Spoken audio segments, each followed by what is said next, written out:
Did you know that each egg resonates with a plant spirit? I bet some of you did not know that. I know some of you did know that if you listened to my videos in the past. So I recently got an egg at my house, and the plant spirit that came through very quickly was the Rose of Jericho. So the information I'm about to share with you guys is going to be very thought-provoking. Several different stories that I share is going to make you really think. So if you don't feel like thinking or having your mind blown, then turn this off right now. And listen to it at a time when you're ready to have your mind blown and really give you some thoughts, thought-provoking stories. So the Rose of Jericho, I didn't know what it was either. But there was a client that gifted me a Rose of Jericho several years ago. I want to say it was maybe going on 3 years ago. And it was in this very pretty bag and very nice card. And I read the card and I looked inside the bag and I thought, what is this dead thing that she gave me? Because it looked like a ball of tumbleweed. It looked dead. And she, in passing, had mentioned that, it can come back to life and, blah, blah, blah. I heard what she said. And usually, I don't keep things around if I don't use them for 3 years. I, will get rid of them. But for some reason, I knew I needed this. And interestingly enough, and embarrassing, that I didn't use it and do anything with it for 3 years. But it's blown my mind. As I took it out of the bag, when my egg asked for that plant spirit to be with it, I said, oh, I have one of those. And I knew exactly where it was, which is crazy because I just moved. So I knew exactly where it was. I took it out of the bag and I thought, this thing is dead. There's no way this thing's going to come back to life. But let me look up some, how to take care of this. So I looked up a little, some videos online and some websites on how to take care of the Rose of Jericho, and it's a African kind of desert plant. So I said, well, I'll give it a shot. So I got this pretty glass bowl that I never used, and I put some water in it. I inserted the Rose of Jericho that looked very dead inside the glass bowl, and it started to come to life. Within 30 minutes, it was opening up. Within a few hours, it was turning green. Okay, you guys, my mind was blown. How can this plant, if you will, having no water for 3 years, put a little bit of water in it, and almost like the water was pulsing through its veins and turning green as it was absorbing this water. The veins of the plant were turning green. It was amazing. I can't even tell you. I was obsessed with it. Every 30 minutes I was going and taking a picture of it and seeing how it was transforming. And they call it the resurrection plant, which interestingly enough, it's Christmas Day of 2021 today. And I received my egg that was assembled on the solstice, the winter solstice day on the 21st. And oh my gosh, what I read about this plant was amazing. If Creator or God or Source, whatever word you use, can give us this plant that after 3 years of not having water, and you put a little bit of water in there and it's turns completely green within 24 hours, what can our bodies do? This simple little plant. You guys getting this? Simple little plant. Add a little water and it can come back to life and resurrect itself after 3 years of no water. I started thinking very deeply about this and what we do to our bodies. I want to get into as well. So I digress. Let me go back to the plant spirits. So I went downstairs where my egg is, my harmonic egg, and I actually asked the plant, the Rose of Jericho, if it wanted to do a session, and it seemed giddy. So I actually put it in the chair of my egg and did a session for it. It was beautiful. It was such a beautiful expression of um, this love that they seemed to have for each other. It was really cute, really cool. And I know there's several egg centers that have plants in their egg rooms. And some plants do really well when all the directions about this plant is that it needs full sunlight, and yet it's in a harmonic egg room with no sunlight and thriving. Okay? So there's exceptions to every rule. And there are some plants that people have put in their egg room that didn't do well. Well, I'll just be straight up with that. But there are plants, when you found the energetic match for the egg and that plant was happy in that room, it survives and thrives without sunlight. When technically what you read online says it needs full sunlight, right? So tell me how that works. Mind blown again. So think about this in terms of relationships and people, and how people wither and die in maybe not so happy relationships.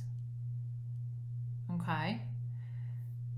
So when there's an energetic match, even if you don't have the things that you read online that is necessary for you to thrive and survive, if you're happy and there's an energetic match with this relationship, you thrive and survive without having educating yourself with what you need or what it needs.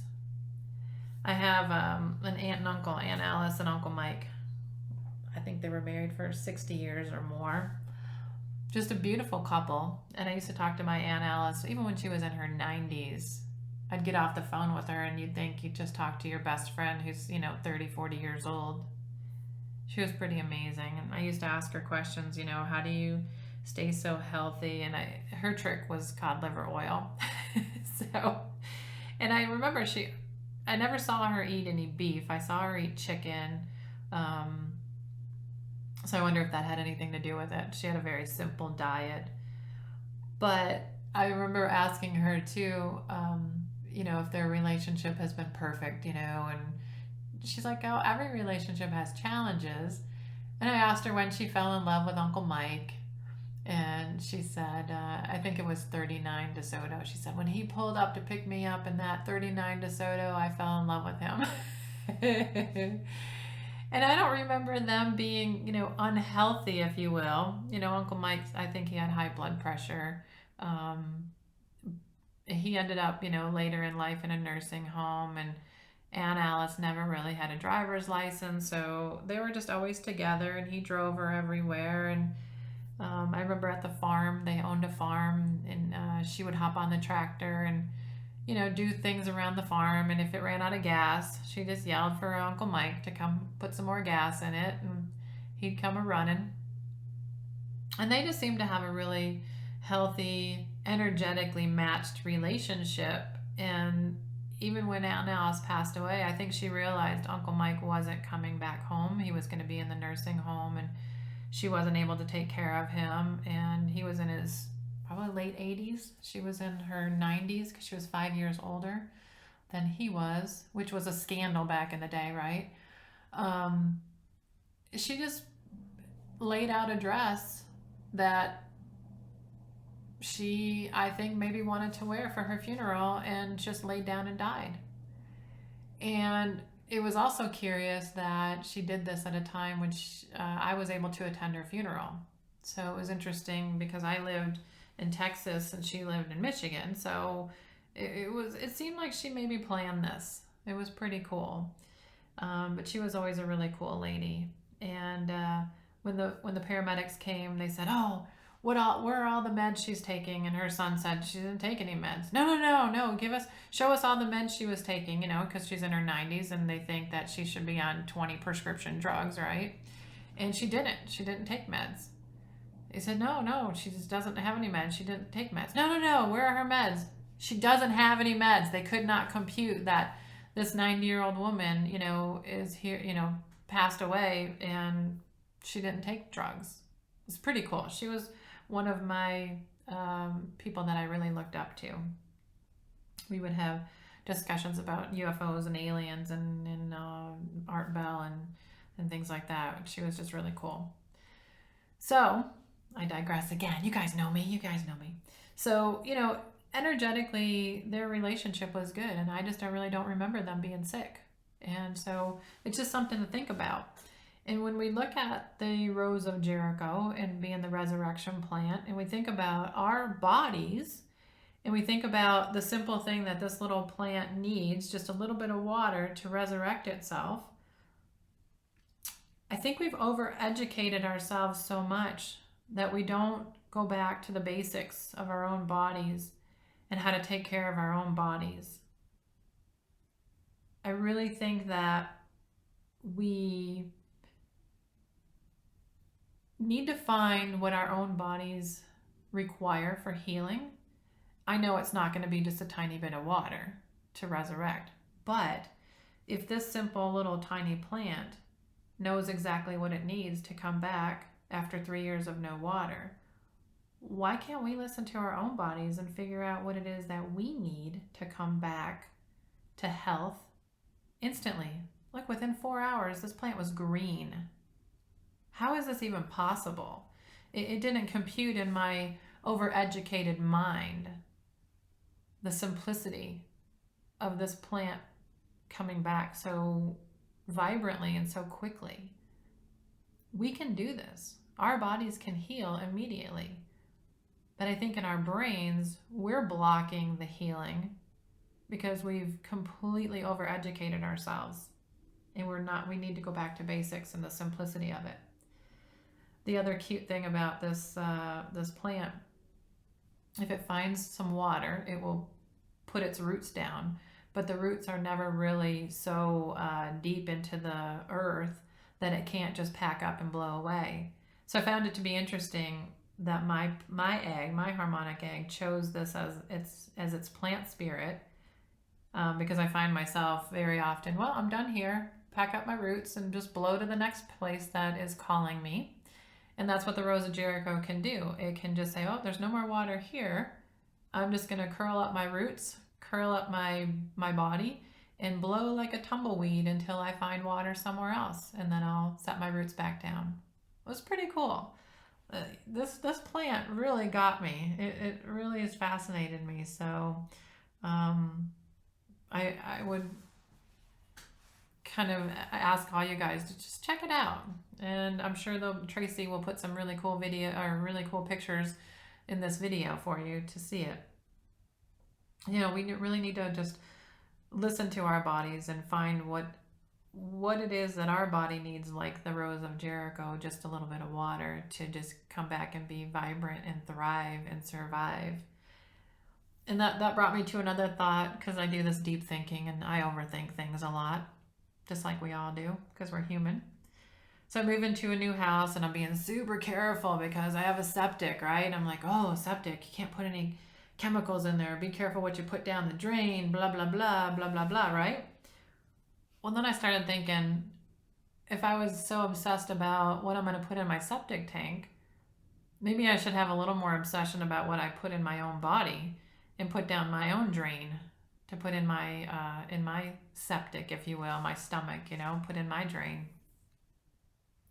So that was kind of profound. And just thinking about what chemicals do we put in our body? Here I am all worried about the septic. I should be more obsessed with what I put in my own body. And yeah, I bought, it's Christmas time. I bought some toffee fays, which are my favorite candy in the whole world. But, I have one a day. But still, I'm putting that, I wouldn't put that in my septic. I could put that down there. So, really started thinking about what I'm putting in my own body. And then I gave myself a sugar headache because, I had, my sister sent me my very favorite date cookies that my mom used to buy for me whenever I came to visit, from Ori Bakery where my grandma worked. And they're these date cookies with walnuts. They're so good. So, gave myself a sugar headache because I don't eat a lot of refined sugar. And when I do, I get this right side headache. So then I'm thinking about it, here I am throwing all this shit into my septic But yet I'm all obsessed about putting chemicals and shit down my house septic drain. So, it kind of makes me laugh. I laugh at myself every day because it's quite funny that, I have these revelations. But I'm hoping that you guys do too. I'm hoping that you're really thinking about your bodies and what you're putting into your septic of your own body. So I'll leave you with a horse story to also make you think about energy and energetic matches. I'm going to change the names just in case one of their owners listens to this video. But the names I'll change is Freckles and Twix. So Freckles doesn't get along with very many horses at the barn. Freckles kind of angry. Freckles isn't real happy with the world. And Twix is always happy. Twix has a kind of a sister horse. And so they decided that Freckles and Twix should be friends. And they put them out in pasture together. Well, last week, Freckles and Twix got into a little dispute. And I think they both went up to kick at each other. And Freckles' hoof went into Twix's hole. Yeah. It was quite bloody, quite brutal. And it was if you guys watch Seinfeld, it's 1 in a million chance, Doc, 1 in a million. That was just a freak thing and it happened, right? But now Freckles is staying in and is not going to pasture with the other horses because Freckles has been hurting a couple other horses lately as well. So there's something obviously going on with Freckles emotionally. And the story from one person at the barn was that Freckles was in her stall and Twix was out in pasture and calling the next day, calling for Freckles. So as much as Freckles hurt Twix, horses and animals are unconditionally loving. And she was calling for her friend, Freckles. Where's my friend? Now, I don't know about you guys, but if somebody did that to me, I'd be pretty upset. I don't know if I could forgive them overnight. I'd still be in a lot of pain. But you gotta love the story, and there's more to the story. You gotta love the story that just the next day when, Twix was still in a lot of pain, was still calling for her friend Freckles. It's beautiful. But it's also sad because now the humans don't trust Freckles with anybody. No horses, no people. And she used to do some lessons and now she just sits in her stall in her house. And I walked by the other day and she's wondering why everybody's mad at her. Why everybody's walks by, oh, Freckles, why'd you do that? Do what? She was being a horse. And it's just so sad that she's there and not understanding why the humans are being so ugly to her. Oh, Freckles is mean, Freckles this. There's something else going on that we need to find out. It's not that she's mean. She's a beautiful soul. She's a beautiful spirit. But there's something going on with her emotionally that is making her lash out. Just like a 3 to 5-year-old kid would do if maybe they weren't getting enough attention. So it's not the horse that's bad. We have to figure out what's going on. What is she trying to tell us? So the story goes on. I ended up talking to Twix's mom, and she said, well, I walked Twix past Freckles' house and Twix just freaked out. Well, what is it? She seemed all stressed out and she was just freaking out, so I had to take her away. Well, was Twix picking up and reacting to her owner's energy? about Freckles, because another story was that Freckles was in her stall and Twix was calling for her and missing her. So you see where we affect each other's energy and how dangerous it can be to assume that the freak out was Twix, when maybe energetically the owner was like, oh my God, this is the horse that hurt my horse so bad. And that energy was being picked up by Twix. And that was the freak out. And not that she was freaking out because she was afraid of being around Freckles again.